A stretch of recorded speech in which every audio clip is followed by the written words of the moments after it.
Sometimes we can have a hard time saying no, and sometimes it's because we think that the people we're trying to say no to are selfish and controlling people, but that might not be the case. And there is a simple thing you can learn to do that will help others hear your no, even if you think that they're often selfish and controlling.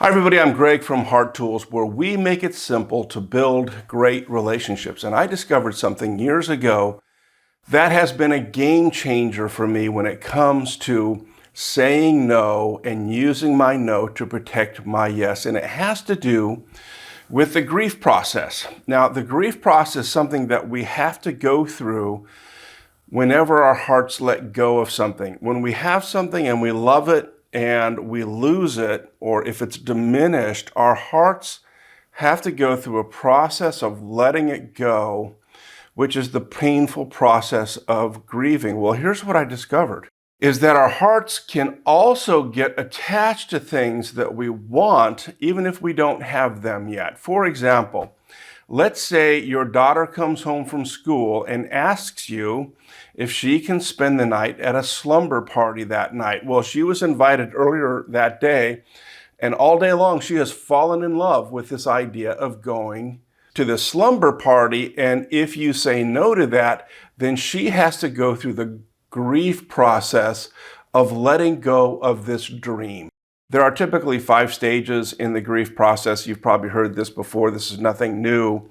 And we don't always go through these stages in the same order, same intensity. Sometimes it takes longer, sometimes it's shorter. But generally, there's 5 stages. There's denial, there's bargaining, there's anger, there's depression, and there's acceptance. Well, think about what happens sometimes when you say no to someone and you interpret their response as being they're trying to be controlling or they're self-centered.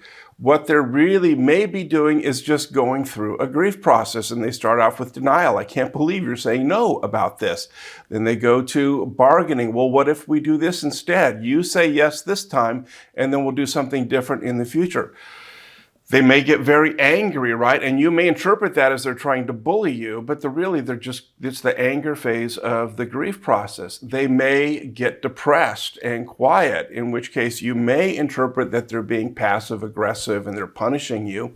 Really, they're just getting depressed. It's a natural part of the grief process. And finally, acceptance, right? And so if someone wants something and their heart is attached to it, maybe a little bit, maybe, a lot, that it's really important to them, and you say no, then quite often they're going to have to go through a grief process with that. And so here is the simple thing that you can do to help people hear your no. And it's don't interrupt the grief process, right? Let them go through all 5 stages. Hang on, whether their emotional journey that they have to go through.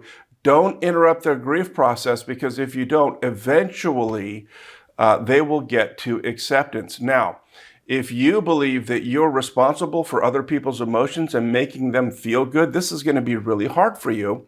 But remember, one of the things we say here quite often at Heart Tools, and that is, if something is healthy for you, it's also healthy for the people in your life. You're never in a situation where you have to choose between what's healthy for you and what's healthy for the other person. You may have to choose between what you want and what they want, but you never have to choose between what's healthy for you and what's healthy for them. So if it's healthy for you to use your no to protect your yes, then it's healthy for them to grieve, right? To learn how to grieve so that they can accept your no. So that's the first simple thing you can do, is just don't interrupt the grief process. And what you'll find is those people you thought were controlling, manipulative, self-centered, they're just grieving, and they can get through that grief process all right. Now, one thing you can do also is utilize all the stuff you learned in our section on emotional awareness and connection. That is, you can stay connected to the person going through the grief process and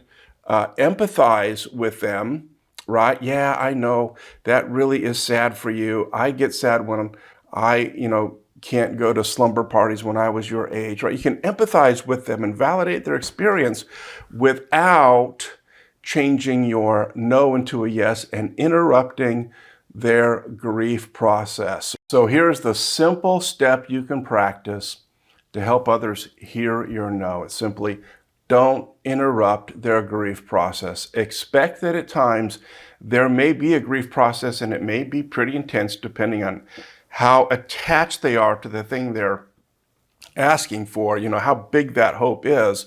It might be intense, but don't interrupt the grief process. Let them grow through it. It will help you protect your yes by keeping your no, but it will also help them learn how to grieve and give up things that they can't have and become a healthy, successful person. Simple steps, practice, practice, practice.